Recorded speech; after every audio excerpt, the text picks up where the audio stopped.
Est-ce qu'on peut écrire une romance entre une Française et un officier SS en pleine Seconde Guerre mondiale et prétendre que c'est simplement de la fiction? Est-ce que c'est suffisant de dire que le protagoniste a simplement été forcé pour justifier ce genre de récit? Et surtout, est-ce qu'on peut encore s'exprimer sur ce sujet qui nous choque? Si vous êtes sur les réseaux littéraires, vous avez difficilement pu passer à côté. Aujourd'hui, je vous parle donc de l'affaire autour de la romance donc avec un SS qui a été annoncée dans le catalogue d'une maison d'édition. La vidéo va être assez longue. Je vous invite donc à l'enregistrer pour la regarder plus tard. Il y a quelques jours, la maison d'édition Salammbô a révélé la couverture d'un nouveau roman, Et l'hiver nous emportera, de Juni Bleuet, une autrice française. Ce titre à l'allure poétique, avec une couverture qui reprend les codes de la romance actuelle, a immédiatement suscité une vague d'indignation sur les réseaux littéraires, dont notamment sur Trade. Pourquoi? Tout simplement parce que le protagoniste masculin est présenté dans le résumé comme un lieutenant SS. L'histoire, selon le résumé, elle se déroule à Metz en 1942 sous l'occupation allemande. Eugénie, une serveuse française, entame une relation interdite avec Johannes Richter, un officier de la Waffen-SS. Dans le résumé, leur histoire elle est décrite comme imprudente et pleine de secrets. À savoir que c'est pas la première fois que l'autrice explore cette période. Fin 2024, elle publie le livre Rendez-vous au Café des Anges, une romance entre une Française et un soldat allemand. Il semble y avoir une certaine confusion puisque plusieurs personnes pensent que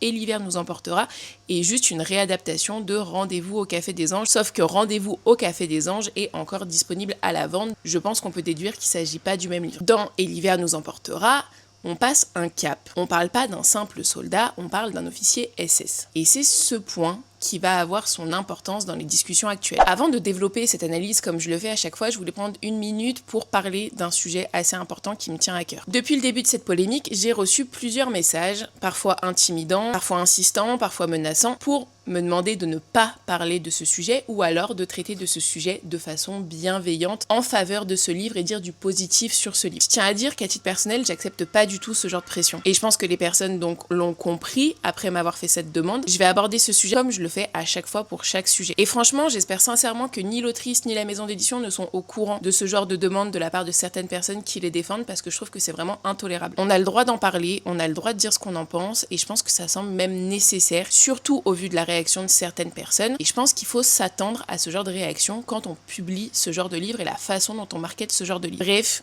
revenons sur le sujet. Le résumé officiel du livre, je vous le mets à l'écran. Vous pouvez le retrouver facilement sur internet, mais en gros, Johannes, c'est un officier de la Waffen-SS. Il va s'éprendre d'Eugénie, une serveuse dans un bar fréquenté par les troupes allemandes. Il insiste, elle résiste, puis finit par céder. Une romance va naître au cœur de la guerre, menacée par leurs secrets respectifs. Ici, il faut bien comprendre le point qui choque. C'est pas seulement la romance avec un Allemand, un thème qu'on a déjà vu quand même pas mal de fois en fiction, mais c'est le statut précis du personnage masculin. Johannes, c'est pas un simple soldat enrôlé dans l'armée allemande. Il est Obersturmführer, c'est-à-dire lieutenant de la Waffen-SS, une organisation paramilitaire directement liée au crime nazi.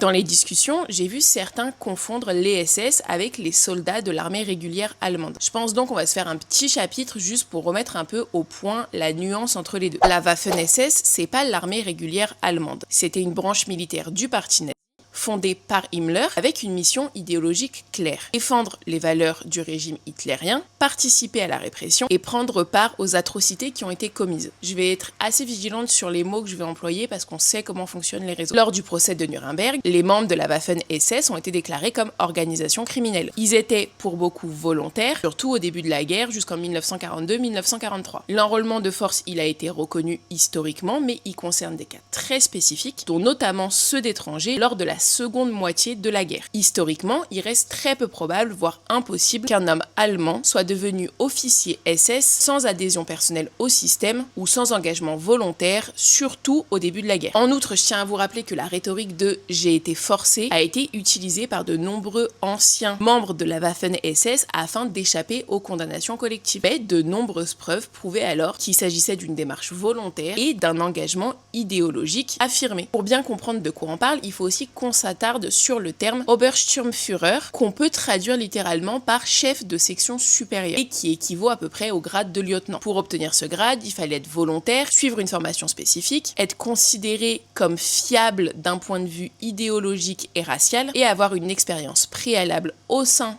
des SS ou des jeunesses hitlériennes. Historiquement, partir d'une base donc qu'un officier SS allemand en 1942 qui aurait été forcé par sa famille et qui n'adhère pas à l'idéologie nazie efface la réalité historique concernant le pouvoir, la violence et l'idéologie portée par les officiers SS. Ce que beaucoup dénoncent, c'est qu'ici, il ne s'agit pas d'une simple romance dans un contexte complexe. Il s'agit de mettre en scène un rapport de domination totale, d'atténuer certaines réalités historiques pour offrir un cadre romanesque et de camoufler l'horreur sous une histoire d'amour. Face à la polémique, les éditions Salammbô, elles ont publié un communiqué sur leur compte Instagram. Ce dernier, il spoil l'histoire en expliquant donc notamment que le personnage de Johannes, il a été contraint par sa famille à rejoindre les SS. En gros, l'idée, ce serait de mettre en lumière certaines zones grises, mais on va lire le communiqué ensemble pour pas que je vous oriente trop avec mon point de vue en vous faisant un résumé. Chères lectrices, chers lecteurs, suite aux réactions provoquées par l'annonce de la sortie de Et l'hiver nous emportera, voici les explications que beaucoup semblent réclamer. Nous n'ignorons en rien les atrocités de la Seconde Guerre mondiale, et l'hiver nous emportera n'est en aucun cas un texte complaisant envers le nazisme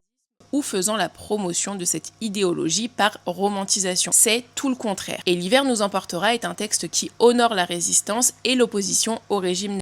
L'ouvrage présente l'histoire difficile et trouble d'Eugénie et de Johannes, envoyé à la SS par sa famille qui, ayant assisté aux premières exactions du Reich, s'en est détourné avec horreur. Johannes ne porte donc l'uniforme que pour user de son influence afin de sauver des victimes en péril de sa vie. Nous regrettons d'avoir à divulguer ainsi une partie de l'intrigue du livre. L'autrice a reçu une longue série de messages d'insultes sans rapport avec la réalité de son texte. La romance n'est pas un univers simplet où tout le monde est gentil ou méchant, ni où l'on glorifie un personnage ou une action par le simple fait de l'évoquer. Notre ambition reste de présenter des textes de haute qualité pour adultes sans nous cantonner aux poncifs du genre. Salammbô est une maison de textes exigeants pour des lectrices et lecteurs tout aussi exigeants. Nous signalons également que ce type de thématique, lorsqu'il est traité avec recul et exigence, fait depuis longtemps partie intégrante du genre de la romance ou même du seul roman. Notre classification et nos trigger warnings sont par ailleurs là pour éclairer ces aspects sans simplisme. Et si nous comprenons que cette couverture ait pu intriguer, nous n'acceptons pas de voir une autrice prise à partie pour un texte qui explore la complexité d'une période aussi trouble. N'hésitez pas néanmoins à échanger avec nous par MP ou mail sur la thématique si vous le souhaitez. Et l'hiver nous emportera est un texte complexe et tout en nuances. Quiconque en lira les 50 premières pages verra disparaître tout soupçon de complaisance ou d'inconscience. Je vais pas vous mentir, ce communiqué, il a pas du tout apaisé le débat. Le ton du message, il a été perçu par beaucoup comme condescendant et il a pas vraiment arrangé les choses. D'ailleurs, c'est beaucoup le cas dans beaucoup de polémiques. Au final, c'est les réactions qui vont encore plus, on va dire, mettre le feu aux poudres que le problème de base. Pour résumer, beaucoup estiment que la maison d'édition n'a pas compris ce qui a été dénoncé. Et en plus de ça, il est pointé du doigt qu'elle va formuler une prise de parole sur le ton. C'est bien dommage qu'on doive en arriver là à vous spoiler une partie de l'intrigue pour justifier ça. Depuis hier, les commentaires sur cette publication ont été restreints, mais il y a beaucoup de personnes qui exprimaient donc leur point de vue. Malheureusement, ce geste, il alimente aussi un peu la polémique puisqu'il n'a pas vraiment été compris et que certains interprètent comme une volonté en fait d'éteindre le débat plutôt que de l'ouvrir. Pour revenir sur la polémique de base, pour beaucoup de personnes, ce que ce communiqué y révèle, c'est surtout une incompréhension en fait sur ce qui a été dénoncé de base et que c'est pas sur ça que va s'appuyer la maison d'édition pour faire sa communication. Il y a un point juste, je voudrais qu'on revienne tout de suite dessus,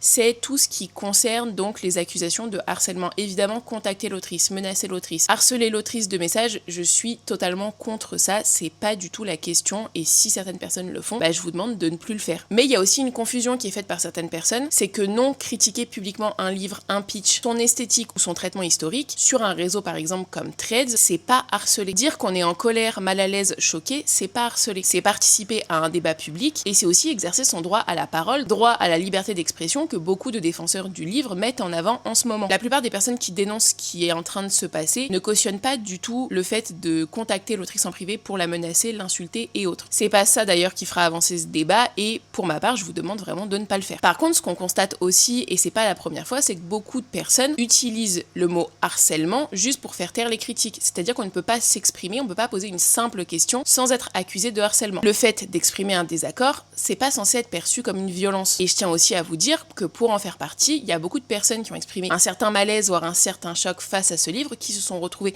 insultées, menacées, harcelées. Donc déjà, si on veut parler avec respect, il faut que ça se fasse des deux côtés. Et poser des questions qui vous mettent inconfortable, c'est pas forcément du harcèlement. Bref, il y a beaucoup de choses qui ont été pointées du doigt par rapport à ce livre et il y a certaines choses qui sont très pertinentes. Il y a l'autrice et historienne Caroline Pfeiffer qui a fait une story très complète, une story à la une que je vous invite vraiment à aller voir si vous voulez approfondir le sujet. Elle apporte énormément d'éléments, énormément de réponses à certaines problématiques. La vidéo est déjà très longue, je vais pas pouvoir résumer tout ce qu'elle a dit, mais moi il y a quelque chose qui m'a vraiment marqué dans sa prise de parole que je vais vous lire ici. Mettre en scène une histoire d'amour romantique avec un n'est pas anodin, ce n'est pas représenter une réalité historique complexe, c'est choisir de gommer, d'adoucir, voire de réhabiliter une idéologie fondée sur le racisme, l'antisémitisme, le totalitarisme et le génocide. La romance, c'est un genre puissant. D'ailleurs, la maison d'édition l'a dit, c'est pas un genre simplet, on est d'accord. La romance, elle suscite de l'attachement. Elle rend les personnages séduisants et elle les rend désirables. Malheureusement, dans ce cas précis, elle valide aussi la figure idéologique du SS. De la même façon que pour n'importe quel autre personnage fictif, dans le cadre de la romance, il va être adouci, glamourisé, si ce n'est parfois fétichisé. C'est une problématique qu'on retrouve couramment dans les discussions puisque c'est un peu le cœur quand on parle de dark romance. Sur ce sujet, il y a un précédent dont on a déjà parlé, notamment dans ma vidéo YouTube donc sur la romance historique. C'est pas donc juste en 2025 que ça pose problème, c'était déjà le cas en 2014 donc pour le cas que je vais vous évoquer. On est aux États-Unis et il y a le roman For Such a Time de Kate Breslin qui sort. C'est une romance qui met en scène une jeune femme juive et un commandant SS chargé d'un camp de concentration. Ce livre, il a été publié, il y a eu des réactions outrées et il a même failli recevoir des prix et c'est là que la polémique a enflé. Le problème, il est pas nouveau. C'est que la fiction, en fonction de comment elle aborde les choses, elle peut valider des récits problématiques si elle les traite pas avec rigueur et avec la conscience que ces récits vont exiger. Vous êtes plusieurs à vous poser la question, donc je vais tenter d'y répondre ici. Sur le plan juridique, écrire une romance avec un SS reste légal. Il s'agit pas de négationnisme ni d'appel à la haine. Et sur le plan moral, c'est autre chose. Et c'est vraiment là que s'articule le débat. La question n'est pas est-ce qu'on a le droit d'écrire ça, c'est plutôt qu'est-ce que ça dit à notre époque qu'on puisse écrire ce genre de livre et le marketer comme tel sans que ça pose de problème. C'est là qu'intervient un concept fondamental et j'aimerais vraiment que si le sujet vous intéresse, vous regardiez d'un peu plus près ce concept-là, c'est la fenêtre d'Overton. C'est l'idée que des sujets initialement inacceptables deviennent peu à peu acceptables, puis normaux. C'est un glissement lent, c'est un glissement progressif. On s'habitue à certaines choses et ce qui n'était pas du tout entendable hier devient normal aujourd'hui. Depuis quelques années, en France, la fenêtre d'Overton, elle s'ouvre de plus en plus. Je pense qu'on est tous d'accord pour dire qu'en littérature, on peut parler de trucs, c'est que la forme va aussi avoir une importance considérable. Et vous vous rendez compte que dans beaucoup de débats, en fait, c'est la forme qui revient au cœur des problématiques plus que le fond. Dans ce type de roman, le danger, il va venir notamment de l'esthétique. Et c'est aussi là ce qui va être pointé du doigt. Tout est là pour rendre cette relation sulfureuse, dramatique, excitante en répondant à des codes bien précis qui fonctionnent en romance. Le problème, la question sur laquelle vous devez peut-être vous attarder, c'est qu'en rendant le mal séduisant, on gomme peu à peu ce qu'il incarne vraiment. On montre plus un SS, on montre un homme blessé, romantique, tragique, qu'on peut aimer, capable d'aimer. On excuse en fait cette figure-là. Si en plus on prend notre contexte actuel, on est dans un contexte donc où l'extrême droite, l'antisémitisme, l'islamophobie gagnent du terrain et donc on n'est vraiment pas sur quelque chose d'anodin. Pour certains, c'est ce qui est pointé du doigt, c'est même totalement irresponsable. Petit aparté pour illustrer sur un autre sujet, on en a déjà parlé mais c'était il y a déjà quelques temps, le livre Darkness Embrace de Tilly, où le protagoniste est membre du KKK et où le livre au final offrait une image adoucie voire excusable d'un homme représentant une idéologie plus que dangereuse et encore présente dans notre société actuelle. Encore une fois, dans le cas présent, c'est pas le fond qui a été remis en question, c'est vraiment la forme. On peut écrire sur la guerre, on peut écrire sur l'occupation, on peut écrire sur les relations ambiguës, sur des relations toxiques, sur des amours impossibles, sur des questions morales, des questions éthiques. Bref, comme je vous disais, en littérature, tout est possible. Des romans traitent de ces sujets et ne font pas polémique. Pourquoi ? Encore une fois, la forme y est pour beaucoup. Pour certains d'ailleurs, quand on lit un peu les critiques qui ont été faites, c'est surtout la façon dont a été présenté ce livre qui a soulevé les débats et non en fait le simple résumé, même si évidemment ce résumé soulève des questions.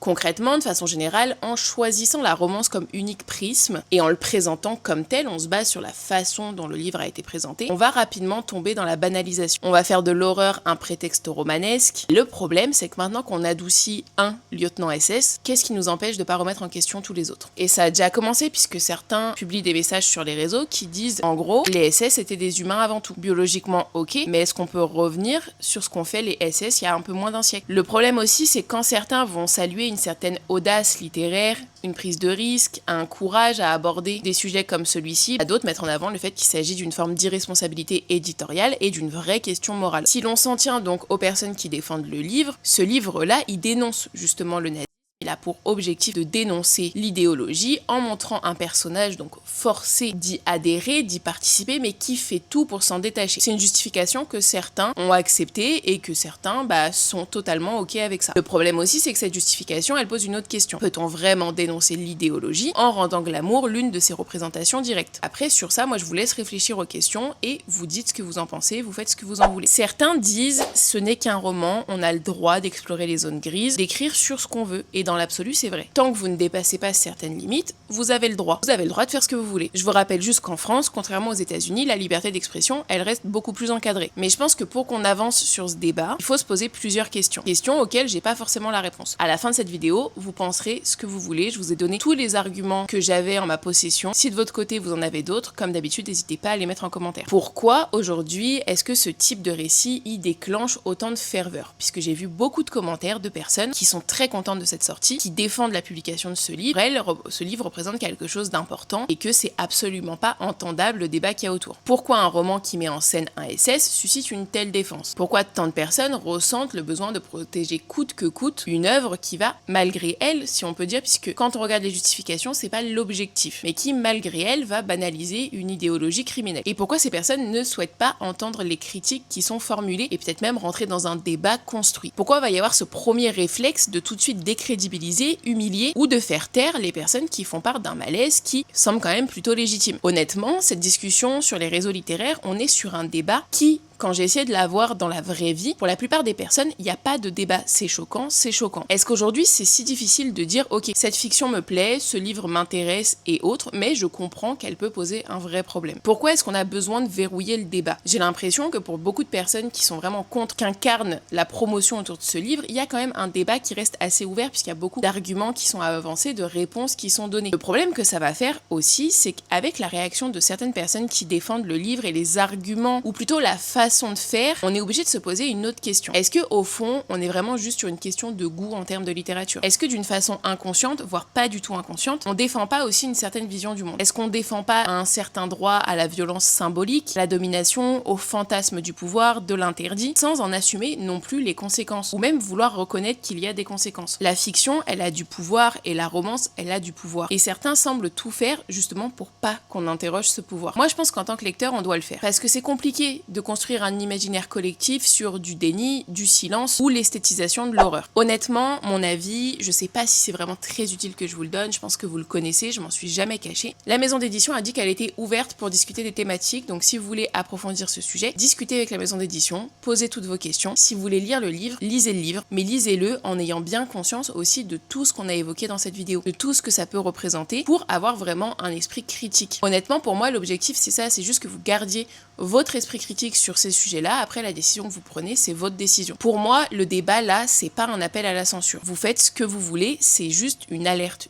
sur ce que ça représente, sur ce que ça peut représenter, sur en 2025, qu'est-ce que ça veut dire, qu'est-ce que ça implique et un peu ce à quoi ça peut participer. Je vous dirai jamais ce que vous avez le droit de lire ou non. Et je pense que c'est le cas aussi de beaucoup de personnes. La question, je pense, sur laquelle il faut s'attarder là vraiment, c'est sur le pouvoir de la fiction et de la romance à rendre désirables certaines choses, dont les figures les plus extrêmes de notre histoire. Et pourquoi certains ont besoin de le faire, de le lire et de le défendre corps et âme. Parce que si on commence à valider même une fois l'idée qu'un officier SS puisse être un personnage romantique acceptable, voire désirable, alors on commence un peu à brouiller les lignes. Et ces lignes-là, et là je vous donne mon avis vraiment personnel, parce qu'on est à la fin de cette vidéo, donc je me permets, pour moi ces lignes-là, elles doivent rester très nettes et on peut pas se permettre aujourd'hui en 2025 de les effacer. Vous avez toutes les informations que je voulais vous donner. Comme d'habitude, le débat est ouvert en commentaire. Le prochain qui me fait un pressing sur ce sujet, je lui répondrai pas et si ça part trop loin, on verra bien ce que ça donne. Voilà tout ce que je voulais vous dire à ce sujet. Pour ma part, je vais pas tarder à partir en vacances, donc s'il y a d'autres sujets, on pourra pas les voir de façon aussi complète. Mais bref, prenez soin de vous et dites-moi ce que vous pensez de tout ça en commentaire.